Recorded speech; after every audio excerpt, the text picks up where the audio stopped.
دانیہ قرآن academy. یہ قرآن وہ رستہ دکھاتا ہے جو سب سے سیدھا ہے، اور مومنوں کو جو نیک عمل کرتے ہیں بشارت دیتا ہے کہ ان کے لیے اجر عظیم ہے۔ نحمده ونصلي على رسوله الكريم اما بعد فاعوذ بالله من الشیطان الرجیم بسم اللہ الرحمن الرحیم۔ السلام علیکم ورحمۃ اللہ وبرکاتہ۔ امید ہے آپ سب خیریت سے ہوں گے، انشاءاللہ جہاں ہوں گے ایمان اور صحت کی نعمت سے مالا مال ہوں گے۔ ہاں جی، تو آغاز کرتے ہیں ہم اپنے آج کے سبق کا دعاؤں کے ساتھ۔ تو چلیے شروع کرتے ہیں۔ اللہم صل علی سیدنا و مولانا محمد وعلی آل سیدنا وعلی آل سیدنا و مولانا محمد وبارک وسلم۔ رب اشرح لی صدری ویسر لی امری واحلل عقدۃ من لسانی یفقہوا قولی۔ رب زدنا علما رب زدنا علما رب زدنا علما۔ اعوذ باللہ من الشیطان الرجیم بسم اللہ الرحمن الرحیم۔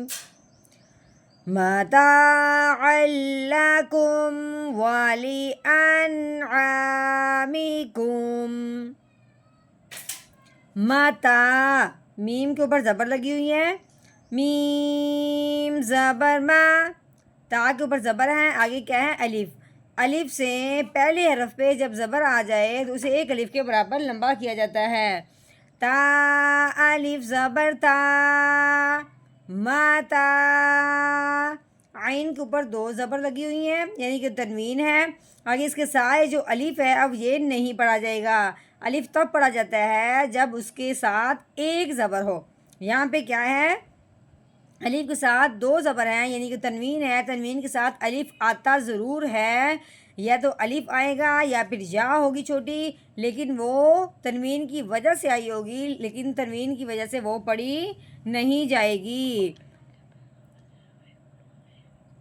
لام کے اوپر تین دندوں والی شاد لگی ہوئی ہے، ٹھیک ہے۔ اب ہم نے کیا کرنا ہے، اس تنوین کو اس لام شدت کے ساتھ ملا کے پڑھنا ہے۔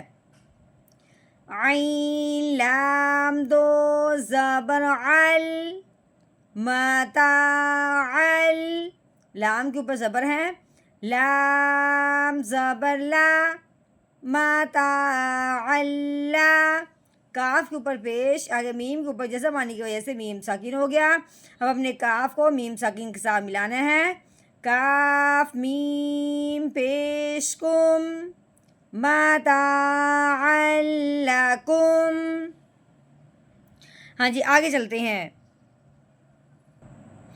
ہاں جی آگے دیکھیں، آگے ہیں واؤ۔ واؤ کے اوپر کیا لگی ہوئی ہے، زبر لگی ہوئی ہے۔ واؤ زبر وا، یہ لام ہے، لام کے نیچے زیر، آگے یہ الف علیحدہ ہے، ٹھیک ہے۔ لام زیر لی، والی، آگے الف، الف کے اوپر زبر آنے کی وجہ سے الف حمزہ بن گیا، ٹھیک ہے۔ حمزہ کو پڑھنے سے پہلے آگے جب دیکھا ہے نون کے اوپر جزم آنے کی وجہ سے نون ساکن ہے۔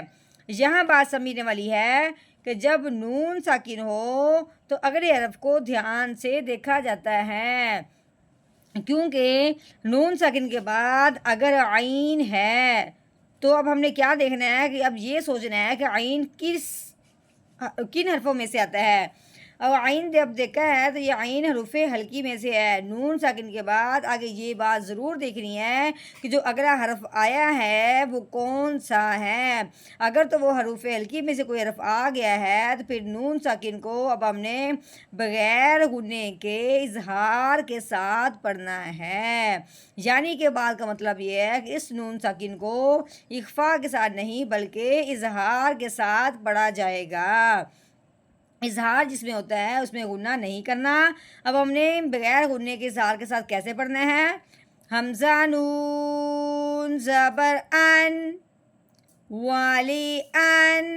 ٹھیک ہو گیا؟ ان نہیں بلکہ والی ان. عین کے اوپر زبر ہے, آگے کیا ہے؟ الف. الف سے پہلے والے حرف پہ جب زبر آ جائے تو اسے ایک الف کے برابر لمبا کیا جاتا ہے. عین الف زبر آ والی ان آ میم زیر می والی ان آمی. کاف کے اوپر پیش, آگے میم کے اوپر جیسا معنی کی وجہ سے میم ساکن ہو گیا. کاف میم پیش کم والی انعامکم. اب آیا یہاں پہ وقف. وقف کی صورت میں اس میم کا کیا کیا جائے گا؟ سب سے پہلے یہ جانیے کہ جو میم ہے یہ ہے ساکن. جزا معنی کی وجہ سے میم کیا ہوگی؟ ساکن ہوگی. وقف کی صورت میں آخر والے حرف کو ساکن کیا جاتا ہے اگر وہ ساکن نہ ہو. یہاں پہ کیا ہے؟ وہ تو پہلے سے ہی ساکن ہے. تو اب ہم نے کیا کرنا ہے؟ اس میں کوئی تبدیلی نہیں لے کے آنی, کیونکہ جو وقف ہے وہ چاہتا ہے کہ آخر والا حرف کیا ہو؟ ساکن ہو. وہ پہلے سے ساکن ہے, پھر وہ ویسے کا ویسے رہے گا. کیسے؟ آگے وقف والی انعامکم متاعا لکم والی انعامکم.